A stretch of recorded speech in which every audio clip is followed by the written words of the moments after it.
This MCAT chemistry question comes up on every exam. So question 8, a gas that occupies 10 liters at 1 atmosphere and 25 degrees will occupy what volume at 500 atmospheres and 25 degrees Celsius? So the first thing to do when you see any gas problem where they're mentioning like volume and pressure and temperature is think of the ideal gas law, okay, and variations of that ideal gas law.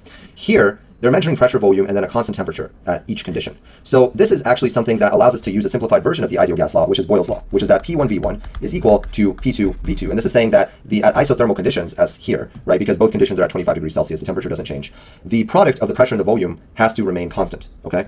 So let's first use this law to calculate what the expected pressure would be, or sorry, volume occupied would be at 500 atmospheres, right? So we would plug in the values here. So it would be 1 atmosphere multiplied by 10 liters at time 1 is going to be equal to 500 atmospheres multiplied by V2, which we're trying to find. So if we divide both sides by 500 to isolate V2, this is going to be 10 divided by 500, which is actually going to be 1 over 50, which is 0.02 liters, okay?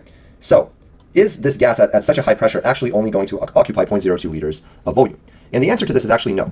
It would occupy only 0.02 liters if it was still behaving like an ideal gas and the ideal gas conditions held true. But at high pressures, that's one of the times when an ideal gas will actually start exhibiting real gas behavior, okay?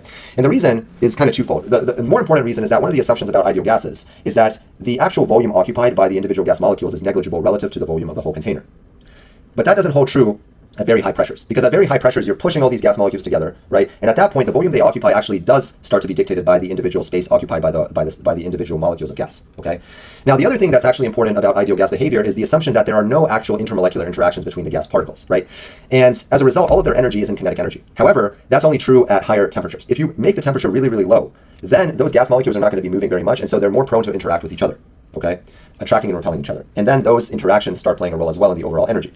Okay, so the two ways that you can actually make a gas behave more like a real gas are by either significantly increasing the pressure like here, right, or significantly decreasing the temperature. Now the temperature here as at room temperature, it can still behave as an ideal gas at this temperature. It's not an extremely low temperature, but the pressure is extremely high. So it's not going to be A.